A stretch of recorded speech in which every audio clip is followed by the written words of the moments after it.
Good morning সবাইকে। আর তোমরা সবাই কেমন আছো? তো আশা করি তোমরা সবাই খুব খুব ভালো আছো, আমিও খুব ভালো আছি। তো এখন বাজে ঘড়িতে 7টা। তো আমি মেয়েকে অনেক ভোরে উঠেছি, আজকে পুরো 5টারও আগে উঠেছি। উঠে গোপালকে জাগালাম, গোপালকে সেবা টেবা দিয়ে রেডি হয়ে মেয়েকে নিয়ে পড়তে দিতে গেলাম।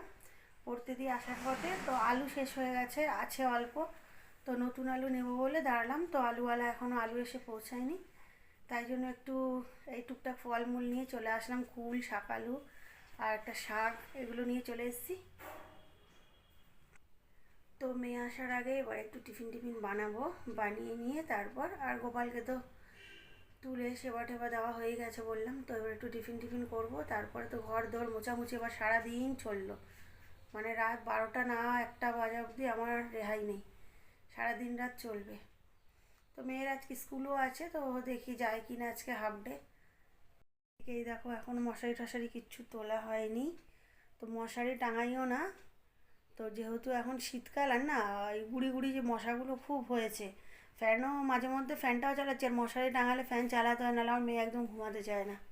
আর হাওয়া মানে একদমই ঢোকে না, হালকা ঢোকে মশারির ভেতরটা, ডবল নেটের মশারি, সেই জন্য তো এই মশার কারণেই মশারিটা টাঙানো হচ্ছে। আমার মেয়ে বিরক্তি হচ্ছে, চিল্লামিল্লি করে মশারি টাঙাবে না টাঙাবে না, কিন্তু না, মশারি না টাঙিয়ে যদি ফ্যানও চালিয়ে ব্ল্যাঙ্কেট গায়ে দিই তবুও মশা কামড়ে একেবারে মুখে টুকে লাল লাল করে দেয়। সেই জন্য মশারিটা এই শীতের জন্য কদিন টাঙাচ্ছি। আর এই মশারিটা বড় আবার নতুন কিনে নিয়ে এসছে, পুরনো হয়ে গেছে অন্য মশারিগুলো, আর একটা নতুন সেটা বরের রুমে টাঙানো হচ্ছে, আর এটা আমি আর মেয়ে। তো চলো এবার কাজবাজ করে নিই।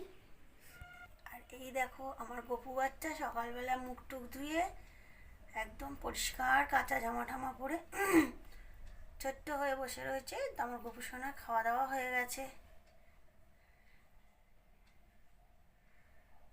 বসে থাকো। হ্যাঁ চলো, মা কাজবাজ করুক, তুমি বসো। তো দেখো বন্ধুরা, এখানে চিংড়ি মাছ ছাড়িয়ে, তো এটা মিডিয়াম সাইজের চিংড়ি, একদম ছোটো না আর বড়ও না, তো ছাড়িয়ে ধুয়ে নিয়েছি।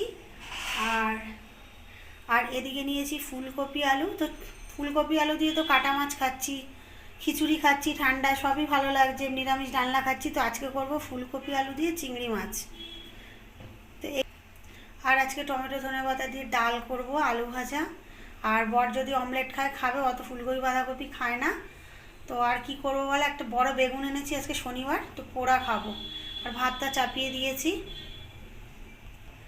আর এই যে এখানে ভাতটা চাপিয়ে দিয়েছি, তো এখনও স্নান পুজো বাকি। তো চলো টুকটুক করে রান্না করি, তারপর আবার গল্প করতে আসবো কিন্তু। এই দেখো বন্ধুরা, এখন টমেটো পোড়াচ্ছি। তো আজকে শনিবার, আর তোমরা অনেকেই আমার মতন আর পোড়াটা বেশিরভাগ শনি মঙ্গলবারই খায়। তো যেহেতু মঙ্গলবার আমি নিরামিষ খাই, তো একটু পেঁয়াজ টিয়াজ না দিলে ভালো লাগে না এই ভর্তাগুলো, টমেটো বেগুন। তো সেই জন্য শনিবার দিনই আজকে রাত্রেবেলা এখন পোড়াচ্ছি, রাত্রেবেলা খাওয়ার জন্য। আর এই দেখো এখানে বেগুন, তো বেগুনটা এত বড়, কি বলবো, দেখো এত বড় বেগুনটা, অনেক বড়। তো এই একটা বেগুনেরই 450 গ্রাম ওজন হয়েছে। তো বেগুনটা একদম দানা নেই। আর বেগুনটাকে চিড়ে দিয়েছি, চিড়ে এর মধ্যে রসুন দিয়ে দিয়েছি।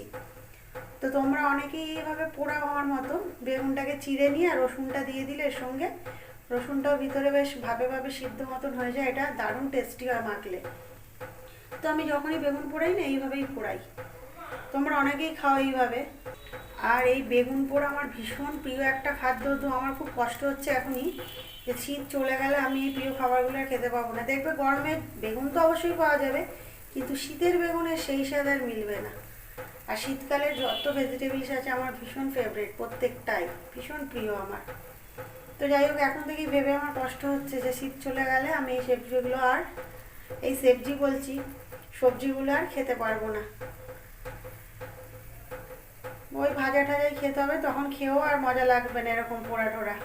এদিকে আর এদিকে মেয়ের জন্য একটা হাফ বয়েল ডিম খাবে, তো সিদ্ধ বসিয়েছি, খেয়ে পড়তে যাবে। এই দেখো, এইটা হচ্ছে আমার নতুন এই এটা মানে কি বলো, রুটি শাকাটা। তো এটা নতুন কিনেছি, এটা 120 টাকা নিয়েছে, এটা স্টিলের। এমনি তো কালো হয়েই যাবে, তো যেটুকুনি জায়গা বাকি আছে ওই জায়গাটাই চকচকে, আর বাদ বাকি কালো হয়ে গেছে। আগেরটা খারাপ হয়ে গেছিলো। আর এইসব পোড়ালে গ্যাস ট্যাস একদম নোংরা হয়ে যায়, ভিতরের একটা মানে যে টমেটো বা বেগুনের একটা রস জাতীয় জুসটা বেরোয়, তো একদম খারাপ হয়ে যায়। আমাদের পুষি কুটনি তো এত বদমাইশ, মানে বাচ্চাগুলো যতদিন আমাদের এখানে ছিল, আমাদের এখানেই প্রত্যেকবার বাচ্চাগুলো পারে, এতটা বদমাইশ, মানে ওর বাচ্চারা থাকলেও কোনো মতেই আসবে না, তুমি যত খাবার দাও, মানে দিলেও বাইরে খাবার দিলে খাবে, ভিতরে আসবে না। যেই বাচ্চাগুলো মারা গেল লাস্ট, আমাদের তোমরা যারা রেগুলার ভিউয়ার্স দেখো, তো যেদিনকে লাস্ট বাচ্চাটা মারা গেল ফুলকি, জানি না ওর কী হয়েছিল, তোমরা ওকে ব্লগে অনেকবার দেখেছো। তো সেই বাচ্চাটা মারা গেল, মানে ও কনফার্ম হওয়ার জন্য দেখতে এসেছিলো উকি মেরে, মানে যেখানটা বাচ্চাটা শুয়ে টুয়ে থাকতো যে ওখানটা আছে কি না। যেই দেখলো বাচ্চাটা সত্যিই মারা গেছে, নেই, ব্যাস আবার আসা শুরু। এর আগে এত কম মাস, মানে বাচ্চাটা 9-10 মাস বয়স হয়ে গেছিলো, একটা দিনও আসেনি। যেই দেখতো ওরা, মানে ওদেরকে কিভাবে খেকিয়ে উঠতো, মানে বলে বোঝাতে পারবো না, মুখটা এমন করতো, মানে এদের মধ্যেও মানুষ স্বার্থপর হয়। এত বদমাইশে আমি এত বিড়াল দেখেছি, এর মতন বদমাইশ দেখিনি, মানে এত হিংসুটি। ওর বাচ্চাটা থাকতো বলে কোনো মতেই আসতো না। যেই 3টে বাচ্চাই মারা গেছে, একটাকে নিজেই কামড়ে কি করে দিয়েছিল, তো ওটা ইনফেকশন হয়ে গেল, সেও মারা গেল। আরেকজন রোড অ্যাক্সিডেন্ট হলো আমাদের টাকলা। আর ফুলকি তো জানি না হঠাৎ কী হলো, কী ভাইরাসে আক্রান্ত হলো, চলে গেল। আর এত বদমাইশ, একটা দিনও আসেনি, একটা দিন বাচ্চা থাকতে কত ডাকতাম, খুশি আয় আয়, কিচ্ছুতেই আসতো না। যেই মারা গেছে এখন রেগুলার একদম আশা ধরেছে এখানে, কোথাও গেলে খাওয়া জুটবে না, যাও না।